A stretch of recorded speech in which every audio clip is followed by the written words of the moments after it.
Bonjour et bienvenue au bulletin d'information de Stylo News. Aujourd'hui, nous nous penchons sur une question cruciale. L'Europe est-elle à un tournant de son histoire en matière de défense? L'alliance historique avec les États-Unis montre des signes de tension, ce qui pousse le continent à redéfinir son avenir stratégique. Cette mise à jour vous est présentée par ProWave AI, les créateurs des plateformes Stylo Intellops et Stylo News, qui fonctionnent grâce à l'intelligence artificielle. On commence donc avec la question centrale qui anime actuellement les discussions diplomatiques et militaires. Est-ce que l'Alliance de sécurité transatlantique, pilier de la stabilité pendant des décennies, est arrivée à un point de rupture?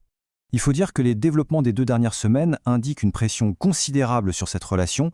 Ce qui n'était que des discussions en coulisses est maintenant devenu un débat public très animé.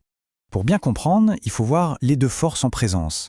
D'un côté, il y a des décennies de garanties de sécurité américaines, qui ont longtemps été le fondement de la défense européenne, mais de l'autre, on observe une urgence croissante en Europe pour atteindre ce qu'on appelle l'autonomie stratégique. C'est une réponse directe aux inquiétudes concernant les changements de politique et l'imprévisibilité perçue du côté américain.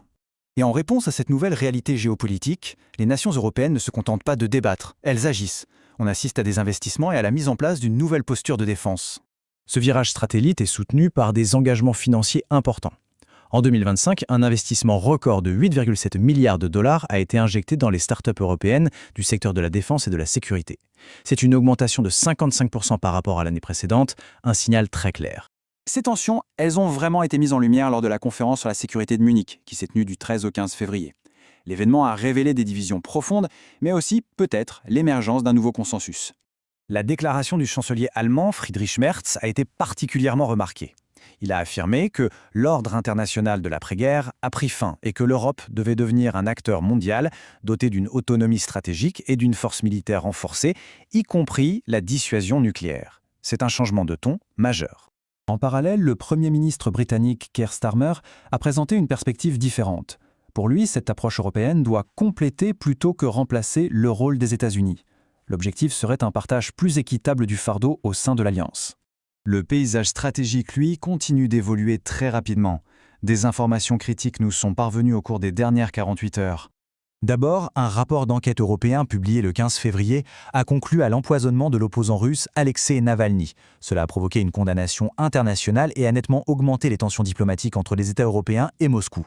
Les retombées diplomatiques se concentrent dans plusieurs capitales clés, notamment Berlin, Londres, Milan et Moscou. Chaque décision prise dans ces villes complique davantage un environnement de sécurité européen déjà complexe. Alors, que nous réserve l'avenir? Plusieurs événements clés prévus pour 2026 vont déterminer la voie à suivre. Les mois à venir seront donc critiques. Au deuxième trimestre 2026, il y aura le versement d'une enveloppe de crédit de 90 milliards d'euros de l'UE à l'Ukraine. Vers le milieu de l'année, des discussions auront lieu pour potentiellement relancer le fonds de défense SOFEI. Plus tard, un sommet de l'OTAN se penchera sur la stratégie et le partage des charges. Et enfin, en novembre, les élections de mi-mandat aux États-Unis pourraient bien sûr modifier la politique étrangère américaine. Pour comprendre le contexte complet et les implications de ces développements, l'analyse complète de Stylo News Intelligence est disponible en balado-diffusion. Merci d'avoir suivi cette mise à jour. Pour des informations à la demande basées sur l'intelligence artificielle, il suffit de s'abonner à Stylo News sur le site stylonews.com.